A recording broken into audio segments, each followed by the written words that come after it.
Kabar yang disampaikan Badan Narkotika Nasional Kota Palangkaraya, Kalimantan Tengah, Rabu 19 Januari benar-benar membuat kita terhenyak. Dalam rilisnya, BNN Kota Palangkaraya menyampaikan berita pilu. Seorang bayi yang baru berusia 5 bulan positif terdampak narkoba jenis sabu.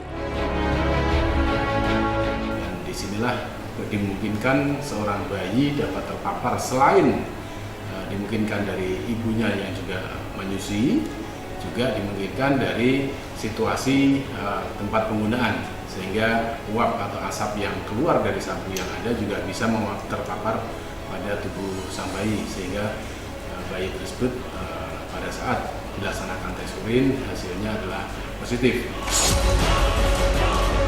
Seketika berita ini menjadi viral, respon dan keprihatinan datang dari berbagai pihak, termasuk pesohor panggung hiburan.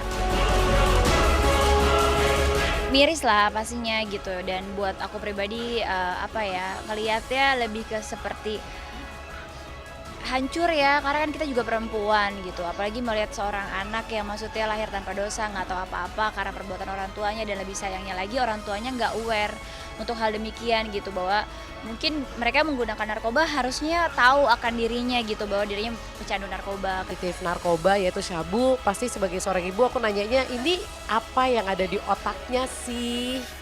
Bukankah kita pengennya anak kita dikasih yang sehat-sehat, yang bagus-bagus?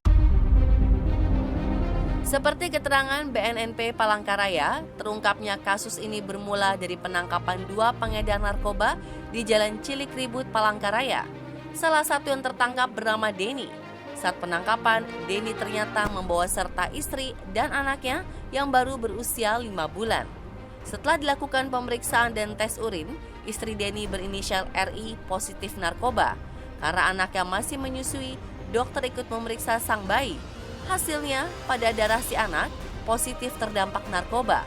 Virus narkoba jenis sabu itu tertular dari air susu ibunya yang ternyata sudah memakai narkoba 1,5 bulan. Kalau masih selama ibunya masih mengkonsumsi, maka zat-zat narkotikanya itu tetap akan ada terus, keluar terus lewat air susu ibunya. Kemudian masih bayinya akan bisa terkena impact yang negatif. Bayinya biasanya akan gampang sakit misalnya gitu, daya tahan tubuhnya tidak sebaik anak yang kalau ibunya dengan pola hidup yang baik dan sehat juga. Jangankan orang, binatang saja tak ingin membuat anaknya sengsara. Tentu ada proses dan kondisi berpikir yang salah dari orang tua sehingga tak lagi menghiraukan kesehatan dan keselamatan darah dagingnya sendiri. Karena proses berpikirnya yang mengalami gangguan. Jadi apabila dia menginginkan percaya diri, menggunakan. Percaya diri, menggunakan. Artinya kalau dia nggak menggunakan, dia tidak percaya diri.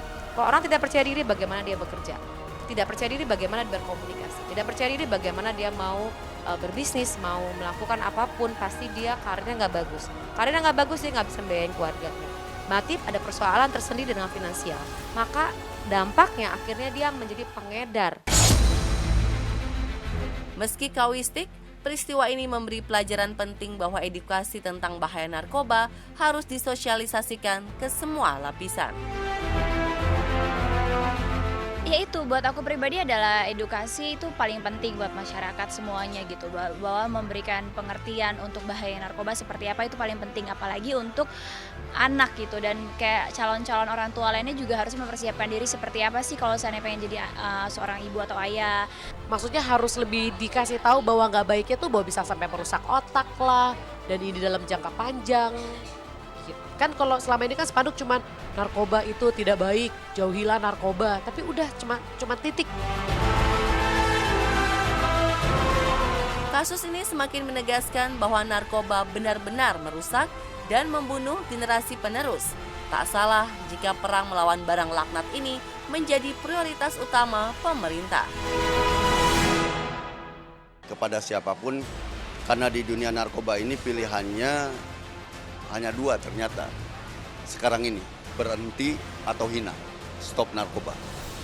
Artinya begini, kalau Anda tidak ingin hina, ya berhenti. Karena kalau tidak berhenti, Anda akan hina. Jadi sudah saatnya tagline yang diusung oleh Pak Buas ini Kita tidak hanya mampu mengatakan tidak pada narkoba, tapi sudah saatnya kita untuk mengajak stop narkoba.